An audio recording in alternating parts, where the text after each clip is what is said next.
In the beginning, I was a little bit skeptical, but then studies start to come out to say that A, zirconia feather edge margins behave as well as shoulder ones. So in terms of literature, in terms of safety, we are safe to go. Now, the main advantages, you are saving more teeth, you are making your life easier, your impressions are easier, the fitting is easier, and something which really attracts me, periodontal stability is much, much higher. Hello, Protrusive. I'm Jazz Galanti, and welcome back to another episode of the Protrusive Dental Podcast. Now, this was supposed to be, if you listen carefully to the outro of the last episode, this was supposed to be the basics of occlusion as part of the bigger picture Splintember series, continuing on from the Back to Basics episodes from August, which I hope you really enjoyed.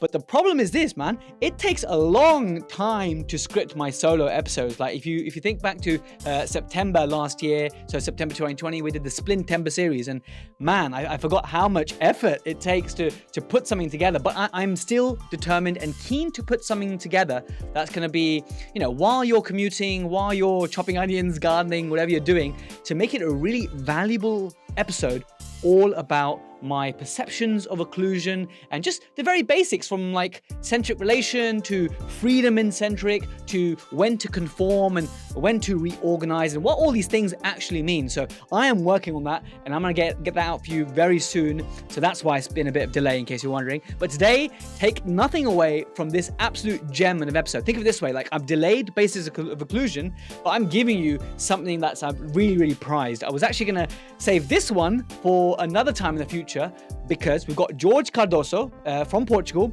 who, if you remember from episode 49, I think it was, crystal clear treatment plan letters. So if you're looking about presenting your treatment plans in a letter, which is going to be very compelling, concise, easy to understand for your patients, then I would definitely listen to that episode and check out makemeclear.com and use the Protrusive 25% discount code, because he's been very kind to give that. But today is all about vertical preparations. What are they? Revisiting something that we also tackled in episode 19. Whoa, look at me referencing all these episodes. I have enough now to reference in the past. Check that out. Anyway, so Jason Smithson came on episode 19. We talked about Vertipreps and Emax onlays. Absolute cracker of an episode. Even though his audio wasn't that great, it was so jam-packed informative. Now we're taking that Vertipreps, and we're going a little bit further with Jorge Cardoso today. So we do revise, like, what is a vertical preparation of crown? How does it differ to a traditional crown preparation using a chamfer or a shoulder? What are the considerations for anterior and posterior vertical preparations? But also then delving deeper into how we move away from traditional impressions and analog, and can we actually employ digital dentistry when it comes to vertical preparations? Something that's not spoken about very much, actually. So I'm hoping you'll find this extremely valuable. So the reason I was going to delay this episode is because when me and George are talking, we actually figured that actually a lot of people want to learn more about vertical preparations. A lot of dentists want to learn how to do this technique, and they want to go on a hands-on course. Now, I've been on Jason Smithson's course. If you're in the UK and you're looking for a really good course on vertical preparation, Jason's is the one to go. I enjoyed it very much last year, and it's very much had a big influence on me, as well as people like Pasquale Venuti, who've also taught me a lot about vertical preparations, and the Tomorrow Tooth Facebook group. But now me and George are talking about an excursion to Portugal, because some of my best memories as a dentist have come from taking educational courses abroad, be it Sweden, Europe, or on a ski holiday, which also doubled up as a CPD sort of dental sort of educational event. So these holidays are often the most memorable. So me and George were thinking, maybe next year, if you guys are interested to learn about vertical preparation hands-on, but also have a little holiday at the same time, tax deductible, then why don't you sign up on protrusive.co.uk/vertical-Portugal. That's /vertical-Portugal. Now, if you put your email address in there, when and if this happens, I'll email saying, you know what, we're kind of thinking we're going to get 15 to 20 dentists, Protrusive, to go to Portugal together, no matter where you're from, in Europe or the world even, to go to George's clinic, and he'll teach us hands-on vertical preparations, so we can delve further into this technique. So bear that website in mind. I'll put it on the YouTube or on Dental Tubules or on the main page at protrusive.co.uk. So that's, like I said, another reason why I was delaying this episode. But now that I can't give you basics to occlusion, I'm giving you this one about going digital when it comes to vertical preparations and revising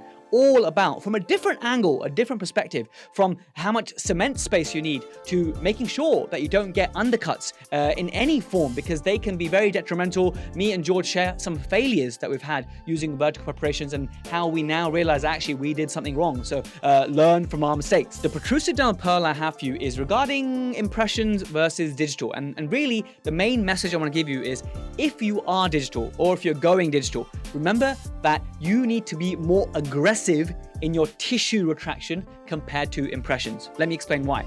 Imagine you have a sort of equigingival or a slightly subgingival crown preparation, and you're going to be taking impressions.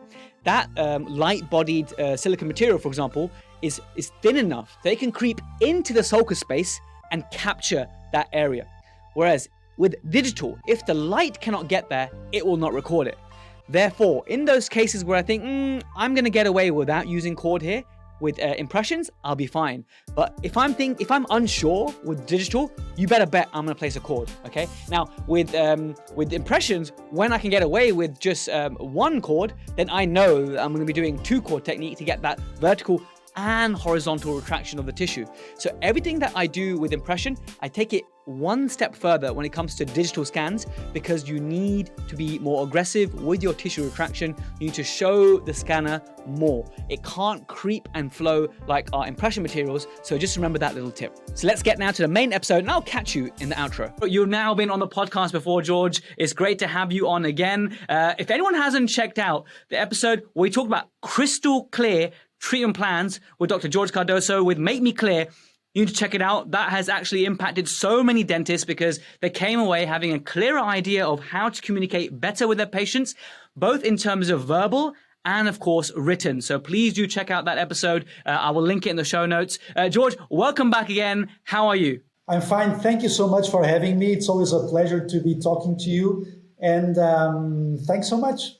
I'm glad to be discussing today something like, obviously, we talked about communication before, and we talked about written treatment plans, which is so important and something we don't talk about enough. But you're such a talented dentist, George, that it'd be a real shame if we didn't do a clinical episode. And like you're one of these dentists who are so just brilliant at everything. And I have to think, what kind of topic can I give so we can niche down into something? And I love how much of the vertical protocols that you have adopted. And I love how much you're pushing the boundaries with digital. So this episode is more about vertical preparations, specifically in terms of digital vertipreps. So let's just dive right in. For those people listening who still have no idea, even though I covered a little bit with Jason Smithson in one episode, it was a little bit rushed because we did half on Emax onlays, which could easily be a 5-hour episode, and half on Vertipreps, which could be many episodes as well. So in your view of the world, George, what is a vertical preparation? Because some dentists will be like, I have no idea what this is. Okay, so the vertical preparation was something that actually completely changed the way I approach initially only posterior teeth, and now for me, every time that I go for a crown, that I'm doing something which is non-adhesive, every time that I go for resistance and retention, the vertical preparation is by far the best approach that I can go. So I completely changed my practice, Initially, I had to say I was a little bit skeptical because I thought maybe it's too thin, it will break, maybe the technician will not see the finishing line. There are so many things that we have inside our mind, especially when it goes for fixed prosto, which actually, when you really think about it and we look at the literature, about 30 to 40 years ago, we already knew that vertical preparations were actually very good. So just a little bit of historical perspective. So when the PFM started, it was about vertical preparations. So the finishing line was metal.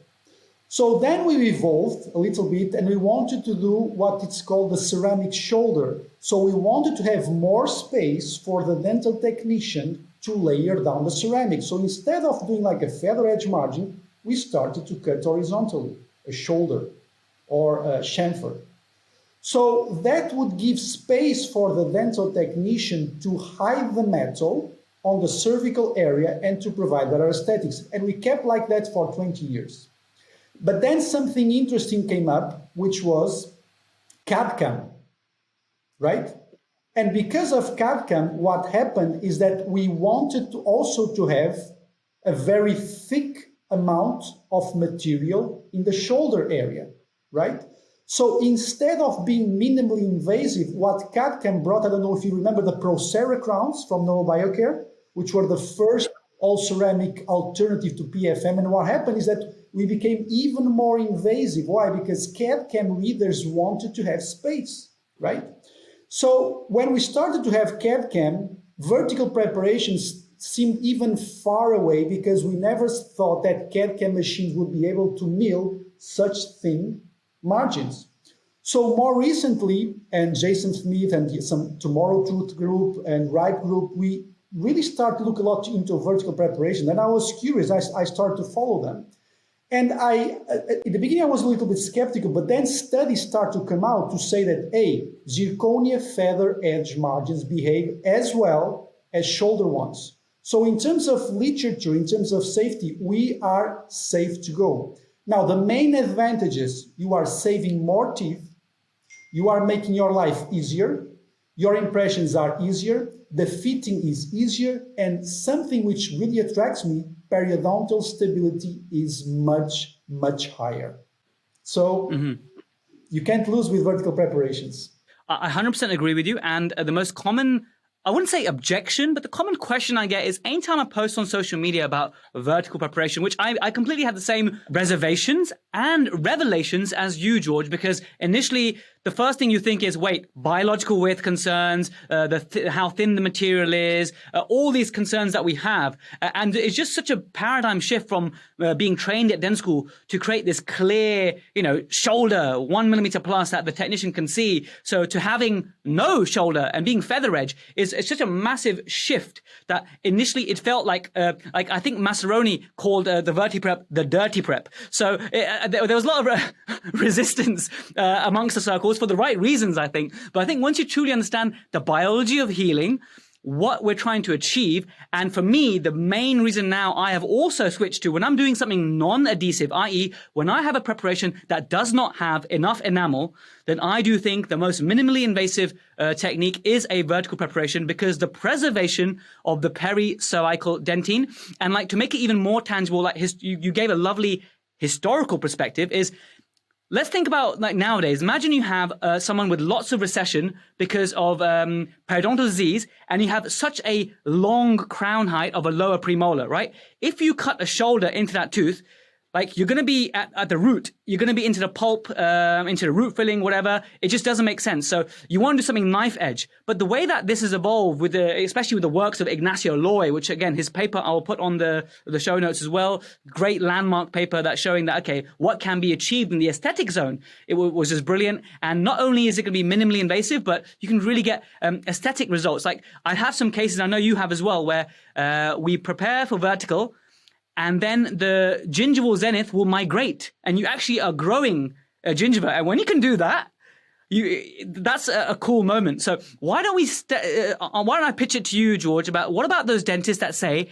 hey, by going so subgingival with the prep, are you not encroaching the biological width? Can you bust that myth for us? Well, the thing is that initially I think that was the biggest barrier for me to do vertical preparation, but then I realized exactly what is a vertical preparation? Well, I don't want to make it very complicated, but there are basically two types of vertical preparations. That's the BOPT type, which is basically edgeless preparation, something that you prepare right into the bone. So the BOPT from Ignacio Loy is like evolution of the first works from Di Febo and Morten Amsterdamer. So basically, it's a periodontal preparation, very aggressive, okay? So that serves the purpose of going very deep, cleaning all the bacteria, and also, let's say, resetting the periodontal tissues, okay? So that is a very invasive preparation, and that should be reserved for cases that need to do so, like periodontal case or stuff like that, okay? But then there's another type of preparation, which is almost more known as the Vertiprep, which is basically a preparation that does not go as deep. And one of the main differences of this preparation is that you can actually do the impression on the same day, okay? So if you go very deep, you should not do the impression the same day. You should let everything heal.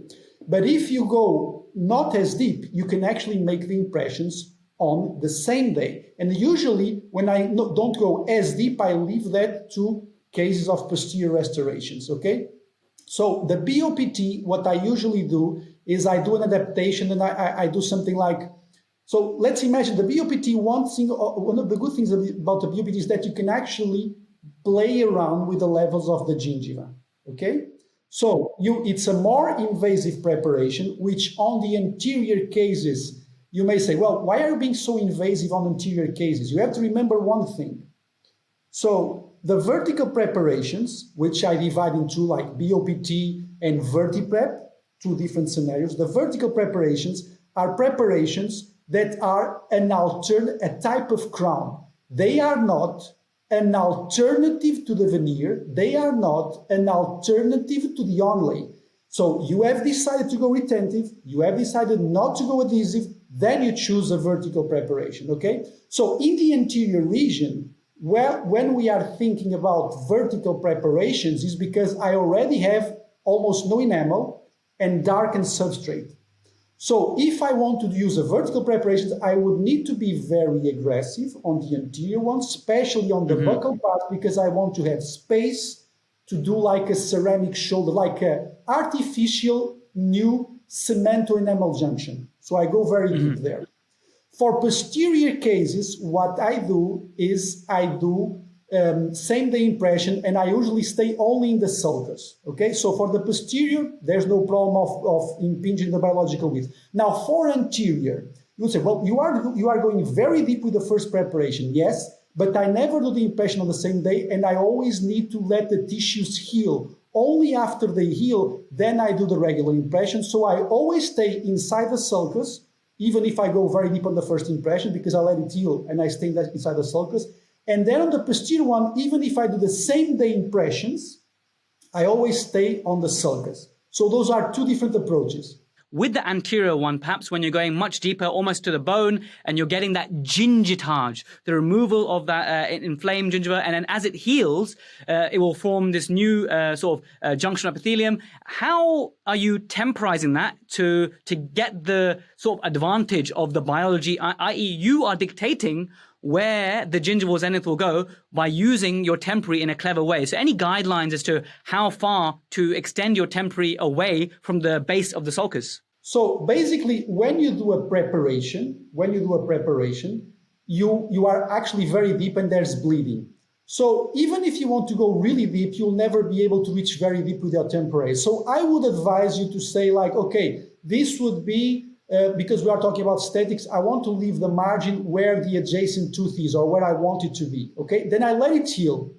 And then I readjust. I can go move up and I could move down. But basically, it's aesthetically driven. The placement of the margin is aesthetically driven. Now, you may say, okay, but you are probably, if you want to go very deep, if you want, let's say you want to increase the margin, do like a crown lengthening, in my opinion, I would do the crown lengthening before that. So I would stay away from biological width invasion, always. I would always stay away from that. And just for the young dentists, learning about this for the first time, how many millimeters classically are you trying to form from the alveolar crest, the bone, to your prosthetic margin of the restoration? So you're saying that if you have to go so deep that you actually want to do crown lengthening, then you will actually do the crown lengthening first before you do the BOPT approach. But how many millimeters are you aiming for? Okay, so what you want to have, your margin should be maximum 2 millimeters close to the bone. That's the maximum,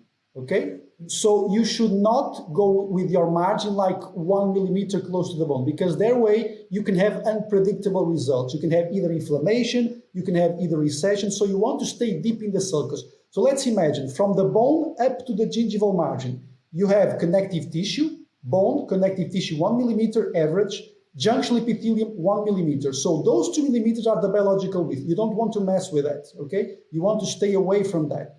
So when you are doing the crown lengthening, you have to imagine that your final gingival margin will be 3 millimeters from the bone, and you will be inside the sulcus 1 millimeter. So the final gingival margin 3 millimeters, your prosthetic margin 2 millimeters inside the sulcus. Those are the limits. You should not mess more around with that. Now, one thing is important. I talked about two options. BOPT for the anteriors where you have more control and you are more aggressive for an aesthetic concern, especially on the buccal. And the thing is, this is very important. What makes, we don't know exactly why they result so well in terms of periodontics, but the fit is better because the cementation gap will be better. And also very important, you are always thinking about the biological width in a vertical way, right? It's 3 millimeters. But there's the horizontal component of the biological width. This is very important. I cannot tell you the definition, but I can give you a couple of examples and it will make light in your head, which is, you know, when you have, for example, a crossed lateral incisor, so it's crossed bite, everything is okay in the occlusion, lateral incisor is crossed. How is that gingival margin compared to the other tooth? It's going to be thicker or buccally usually, right? Why is that? Because there's a thick bone. Because there's a thick bone, and this is really important, the bone is thicker horizontally, so the body needs more space vertically. Does this make sense to you? So this is one option. The other option is this. So look at orthodontic movement. You place a tooth more towards the palate, gingiva grows. You place the tooth more towards the buccal, gingival recedes.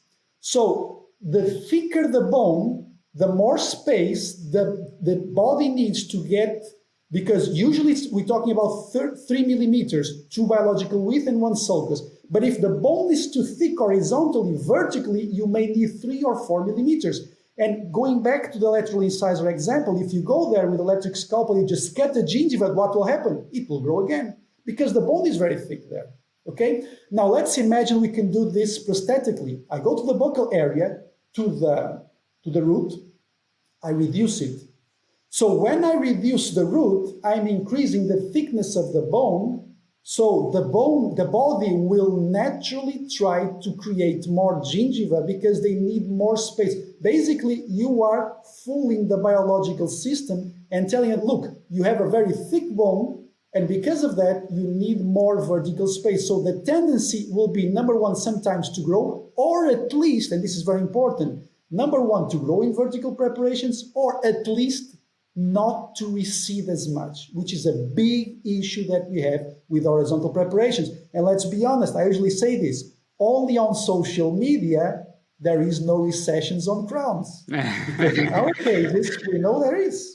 Absolutely. I mean, so many times in the past, I've done crowns or the horizontal margin and everything, the prep's looking good. When I come to fit it, there's already been some recession, 1 millimeter. It's not much, but it's a shame because you remember prepping equigingival or slightly subgingival, but there's some recession that's happened. But with vertical, like even if I'm doing PFM and I'm having a metal collar going subgingivally, when they come back in the future, the gingiva has migrated and grown, and I can actually get the flat plastic, move it away, and I can see that metal color tucked in beautifully subgingivally, which is another reason why, again, I have also, like you, moved to vertical. So I think in the interest of time, you've got to cover the digital aspects of all this. So let me just open this up now for the questions I want to ask you.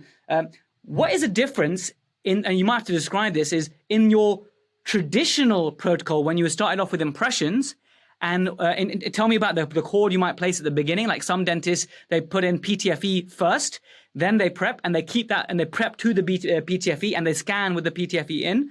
And is that also what you would do when you were doing impressions, or is that only now with digital? And how is your protocol different now that you're doing more and more, like myself, digital vertical preparations or vertical impressions? Okay, so the first thing that we have to understand is that impressions are much more predictable in vertical preparations than in horizontal. Why is this? Because let's look at traditional impressions with silicone. Let's think about an horizontal impression. Where will the air bubble end? In the worst place, in the margin. It always ends there. The air bubble always.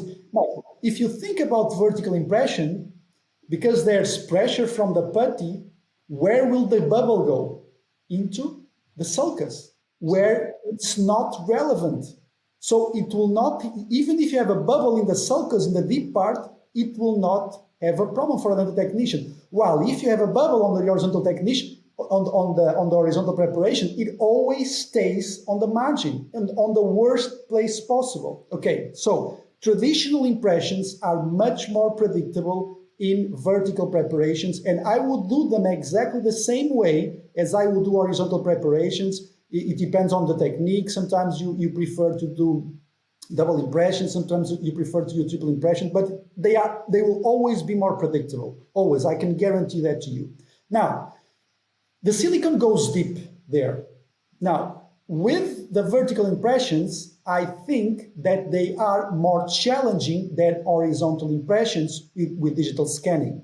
Why? Because they are deeper, and then the gingiva has the tendency, even sometimes when you use double core, the gingiva has the tendency to do this, to go and hide and create a shadow deep there.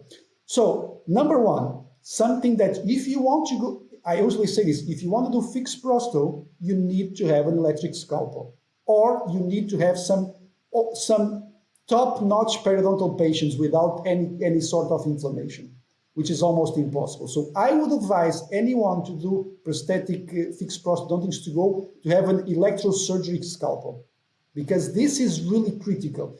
This will allow you to do, sometimes when the patient hygiene is not better, sometimes there's a little bit of inflammation, you can just go there and cut the thickness of the gingiva. I would not cut it horizontally, I would not cut it vertically, let's say it. I would only cut inside the sulcus so you have correct space for the scanner to read.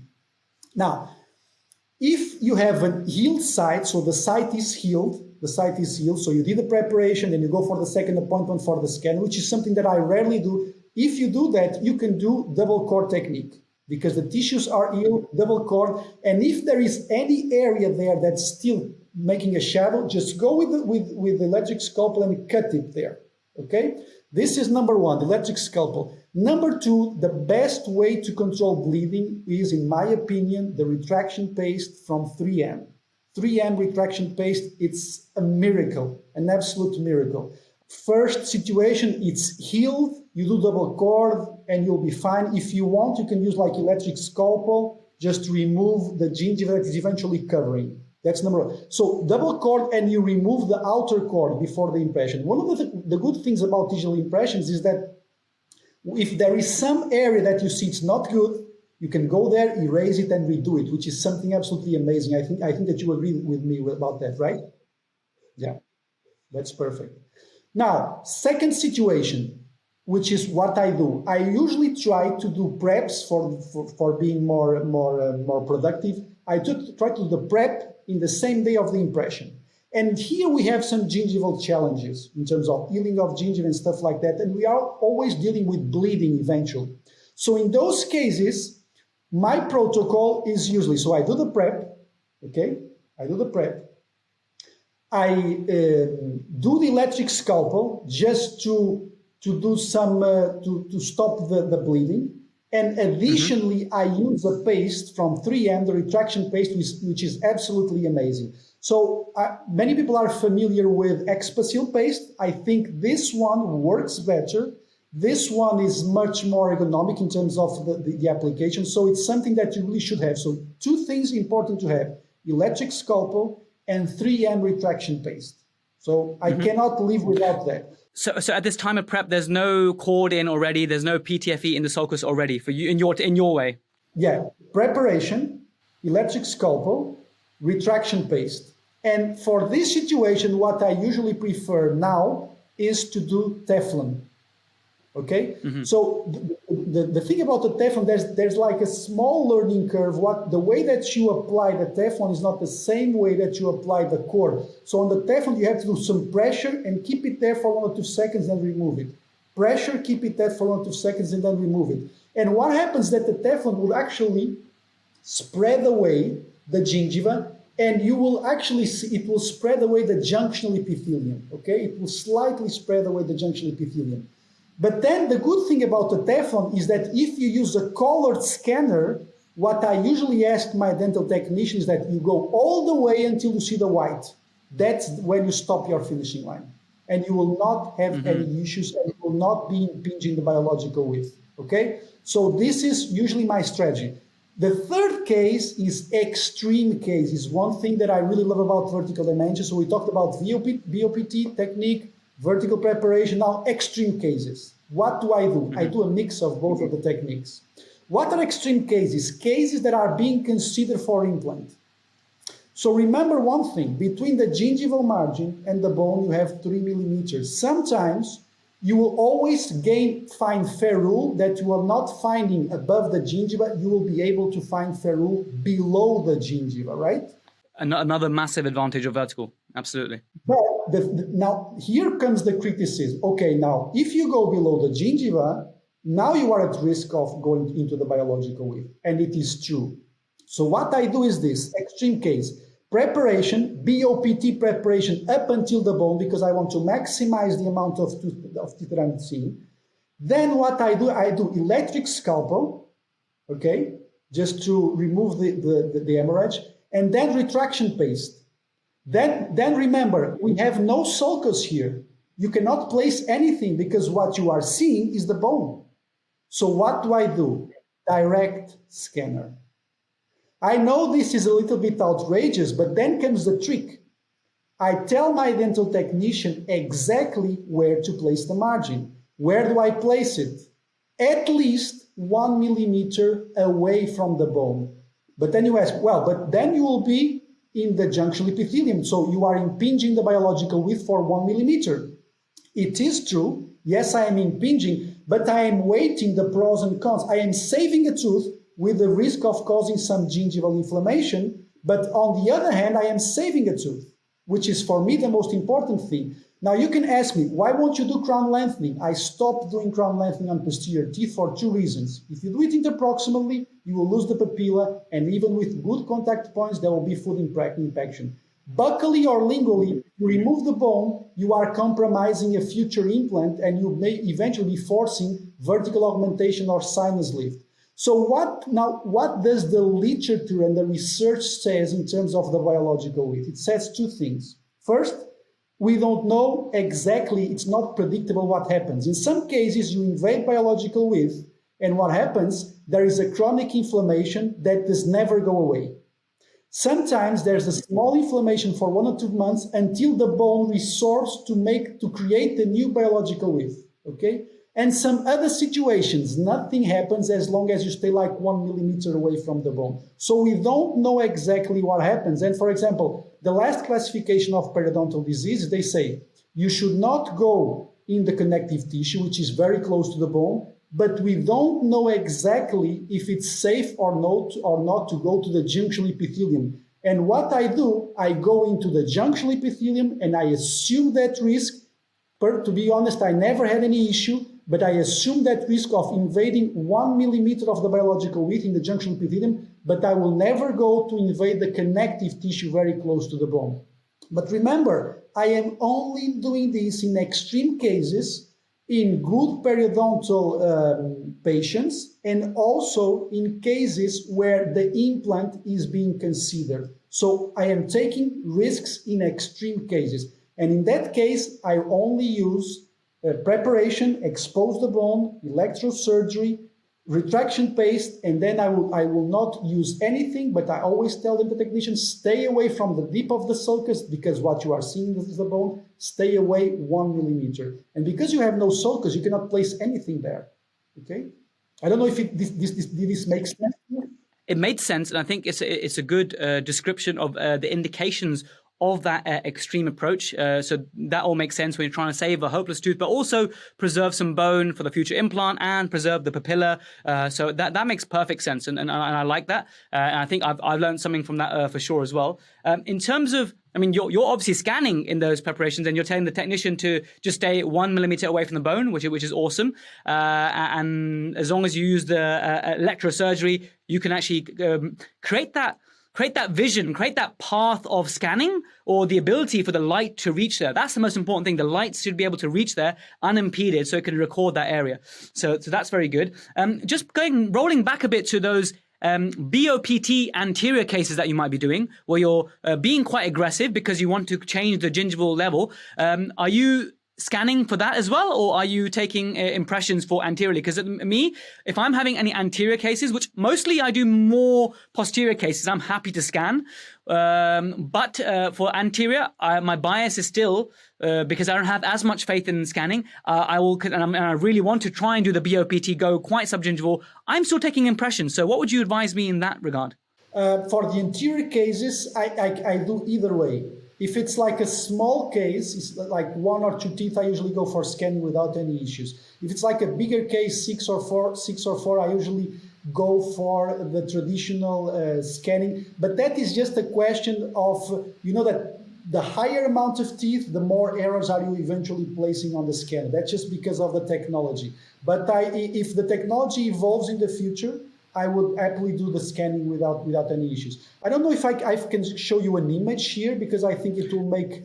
And while you're finding this, if you don't mind, I'll ask you a question while you're finding this. So for those people, a reminder, these podcasts are not just audio only. I know many of you drive and listen to the podcast, but these are accessible on YouTube, on Instagram, on Dental Tubules, and a few more platforms coming soon as well. So if anything, any of my guests, like George's going to share something now, you can check it out in the video part as well. Oh, I love this. Fantastic. So it's definitely worth it. I can see the graphics already, which is good. But this whole concept, George, of kissing the bone, I've seen some on social media with like that term, okay, this preparation now, or the crown is kissing the bone. And because your crown, your metal ceramic or the zirconia is so thin, and it's almost like 0.3, but then it gets tapered down to, infinity, and it's such a thin, smooth collar that some people say that actually the biological width is less of an issue because everything is so smooth. What's your thought on that? Well, to be perfectly honest, we don't know exactly all the reasons why they work so well. We have an idea, and I think that because it's very thin there, the adaptation is better. We know since the 80s, and this is really interesting, we know since the 80s that the adaptation of vertical preparations with an adequate design of the cement, we know that the fit is better than horizontal preparation. So if the fit is better, if there's less of a gap, of course that the periodontal tissues will like it more. That's number one. But number two, and I cannot stop emphasizing this, do you know here the aggressiveness of this preparation? So this is the horizontal one. You can see my arrow, right?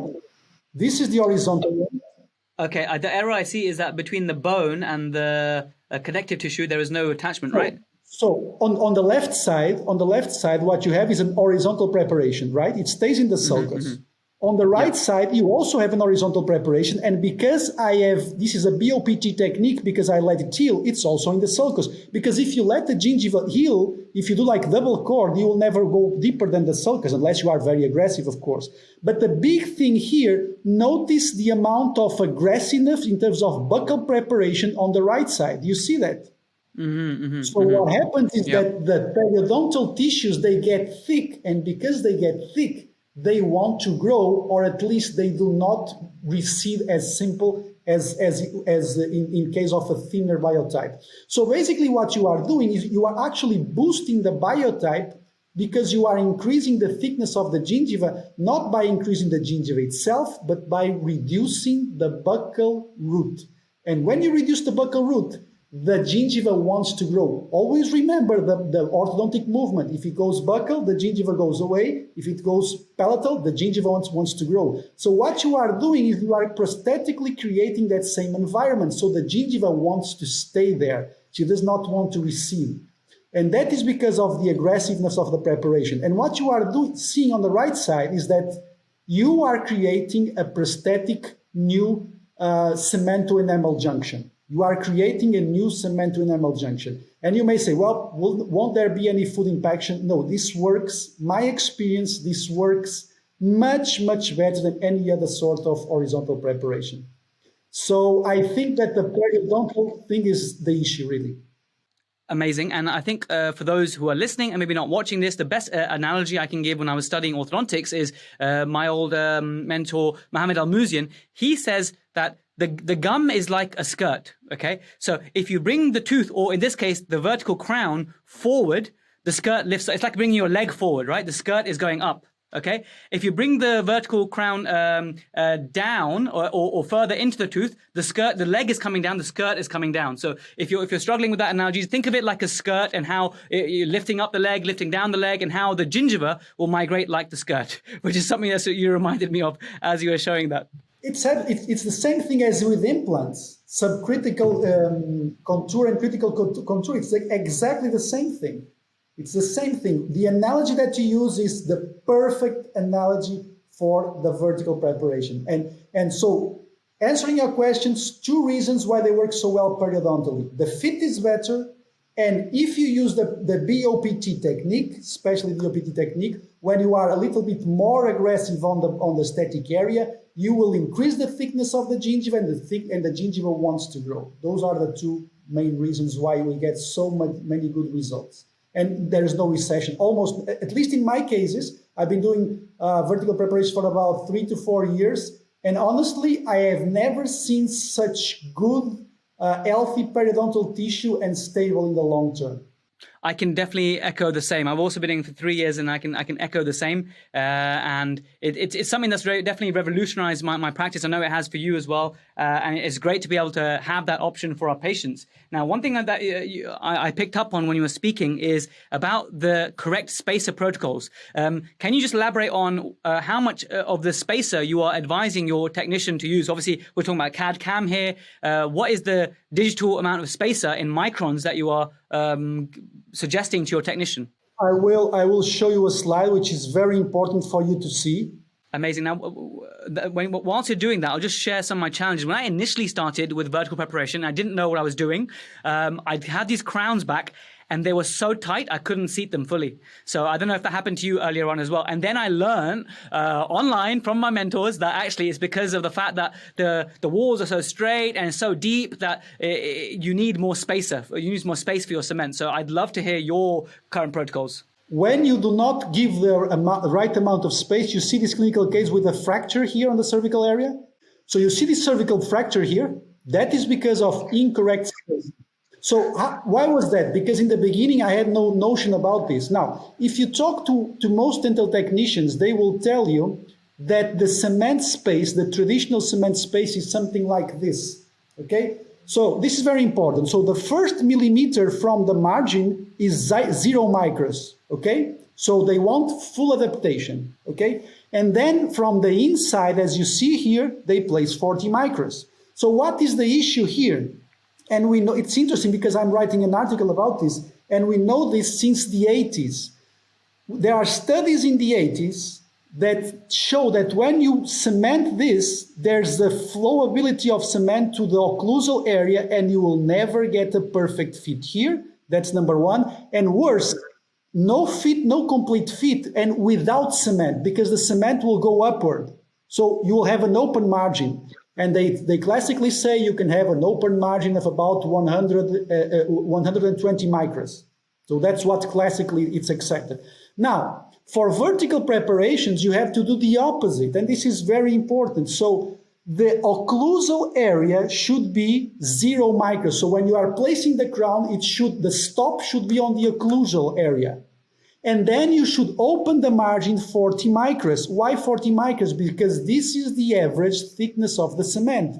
So with the vertical preparation, you will not only have a better fit because the crown will go all the way, but also you will have cement in the margins. There will be almost no gap. And this is something that when I was writing the article, I said, well, this is just something that someone said on social media. So I went to search in this literature. We know this just since the 80s. We know this works this way since the 80s. And it's amazing why we keep doing the opposite. We keep doing 0 at the margin of the cement design, and then we open it inside, while we should be actually doing the opposite, which is 0 on the occlusal and then opening all the way up until the margins. Because if you do the classical approach on vertical preparations, you will have fractures like I showed you. And I hope this clarifies it. Does this make sense to you? Yeah? It makes perfect sense to me because I've been in this journey. I've had the failures myself, and I realized that actually things are just too tight at the base as it's seating. And then I started playing around my spacer protocols. I learned from people like Pascal Ivanuti. I know you're lecturing with him soon in Portugal. Such a great conference. You can tell us about that very soon. So I wish I was there, to be honest with you, because I'm a bit of a vertical geek now because of you guys. But yeah, so I learned this the hard way. But recently, I had an issue where as I was seating the crown, the cervical zirconia zirconia fractured quite heartbreakingly, and I can't figure out exactly why. Maybe I need to speak to my lab again. Did they follow the Spater protocol correctly? But I actually think I had an undercut area there, and I think that was my own fault. Exactly. That's also something very important. Let me share the screen again, because I was showing the images of common mistakes. Another common mistake is, so we talked about the cement space, which is critical. There's another issue, which is if you go with the same mindset for the vertical preparation as you would do for the horizontal, you will always create undercuts. And this is really important. Why? Because when you do an undercut, you see here, this is a scheme of when you do an undercut with an horizontal preparation, the technician has the space to cause an alleviation. They will call like relief in this area. I don't know if this is the correct term to say. Yeah, it's like it's blocking out. They block out the undercuts. If you make an undercut in a horizontal crown, they will block out the undercuts. Yeah. But if you make an undercut on the vertical, will they be able to cut it, to block it? They won't. They won't. So during the first 2 years, I had a lot of undercuts. The dental technician will call me, look, there's an undercut, look, there's an undercut, look, there's an undercut. Why? Because you go with the same mindset, with the same visual hand approach.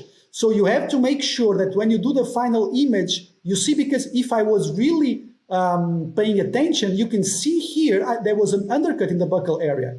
It's clear. This is such a good image, George. I just want to highlight that this image that you're showing. I mean, for anyone who's listening, you need to go back to this episode and watch this, because what George is highlighting here is he's looking at the tooth. Like, you know how you check for a path of insertion for crown, like for horizontal? He's highlighted an area where he cannot see the sulcus. And that's where the undercut is. Am I right in describing that? Absolutely, Jazz. That's exact. And what are the consequences? I say, well, I just didn't say it. Well, just do it anyway, right? Because the patient, she's okay with that. Just do it anyway. So they did it. Look what happens. It did not go all the way, because it was not possible to go all the way.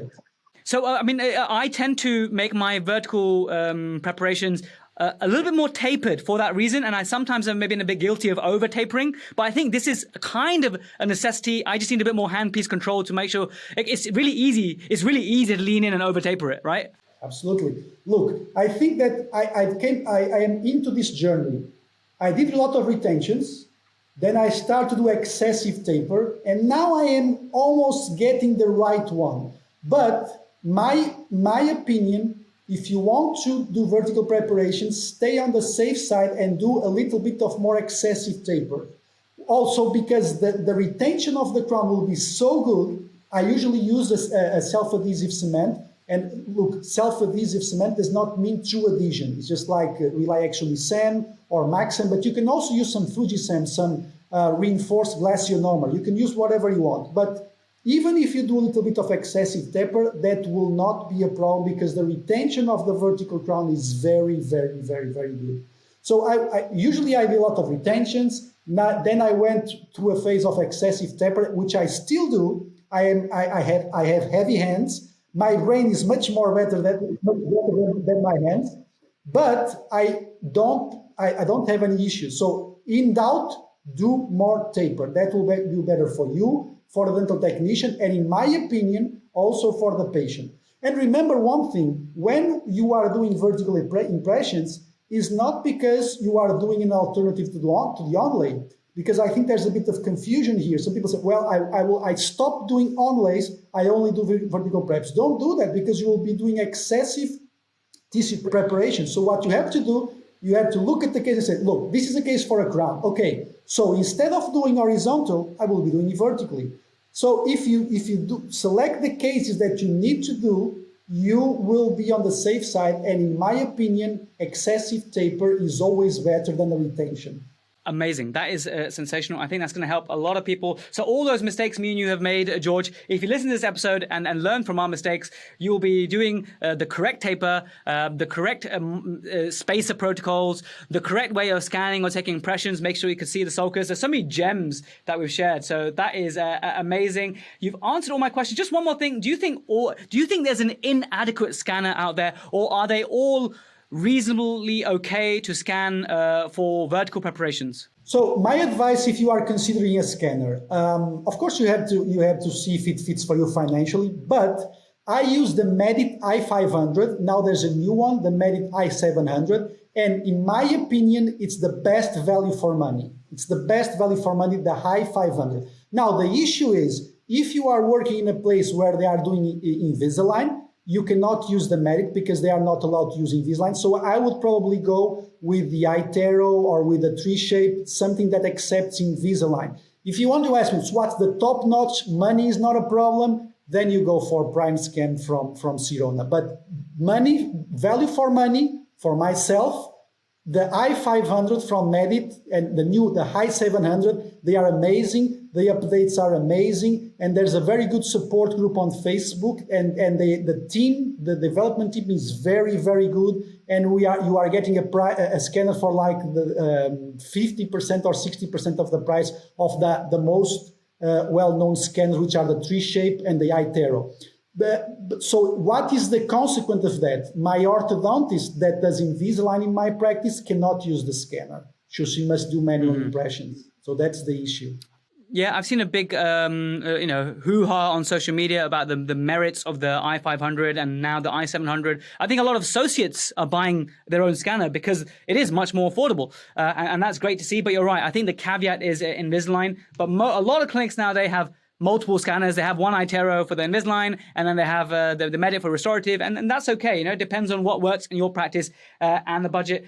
You've answered all my questions, George. You've been absolutely amazing with value. Honestly, I could listen to you over and over again, but just due to time, we'll have to call it there. Please tell us about the projects, the teaching, anything that you have on Vertipreps. I know you got the brain hands. Tell us about brain hands. Tell us, this is your moment to just, how can we learn more from you? Because honestly, I know the listeners, the Protrusive love your style. Well, basically, I am a nerd. I'm a dental nerd. I love to do publications. I love to teach. I created the Brain and Hands, the website, which is very good if you want to have any doubt in terms of cementation protocols or adhesion protocols. There's a step-by-step. It's all free. I also share some videos with some tips. I do lots of courses here in Portugal, and this vertical preparation course is because we joined forces with Venuti, with Costa Lapa, with Raul, with Miguel, and they did a Vertiprep, the Vertiprep course in Lisbon 2 years ago. It was in English.